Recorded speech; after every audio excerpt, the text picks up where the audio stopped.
least maintenance kind of cars would be the older cars, early 2000s, just because they're easier to work on. They're not as labor intensive as the newer cars are, just because of all the boost and extra hoses and all the extra technology that they've added over the years. So it's really just all the extra technology that they've added over the few years that kind of just differentiates from the older cars, early 2000s, to these later 2000 cars. It's just the older ones, other than, you know, parts availability, which some may have an issue with those. Parts are just generally a little bit more affordable, easier to get, easier to work on. The engine bay is more spacious. The underbody isn't as over technicalized as the newer ones are, so it's just easier to work on.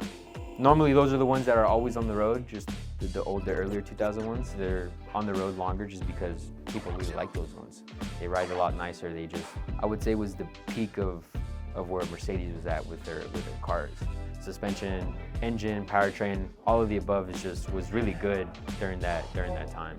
Well, maintenance-wise on these ones, there's just a lot to go around with this one. Of course, it's V8, it's twin turbo. What's very common with these to leak, of course, is like front cylinder covers. That usually leaks oil all across the front of the engine. This one, of course, just had the water pump replaced. Yes. Yeah, you just did the water pump on this one. Water pump, thermostat. Like, if we compare this car to that car, of course, this is a late 90s vehicle versus a 2016.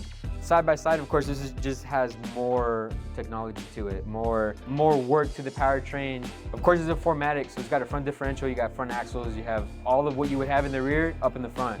Usually what you would see leaking on these would be like front differential cases, in between the halves. We've seen axles go out. A lot of, like he just did a water pump on this. The pulley itself was actually backing itself out. Oh yeah. Which is pretty common, honestly.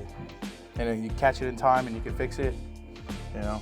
This engine with the twin turbo, this water pump, it's just the shaft just begins to work itself out. The serpentine belt would look like it's pushed in, but really the pulley is coming out of the assembly, the water pump pulley. That's very common on this engine actually, the twin turbo V8.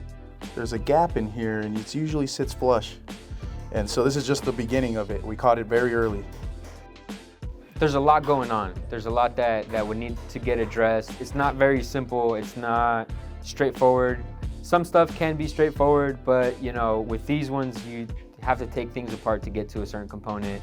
Like this car is not boosted, doesn't have twin turbos on it. I mean, it doesn't have the extra cooling system that this one does. It's more simple in a way of just working on it. You don't have to think too far outside of the box or too far into the repair to work on a car like this rather than a car like that.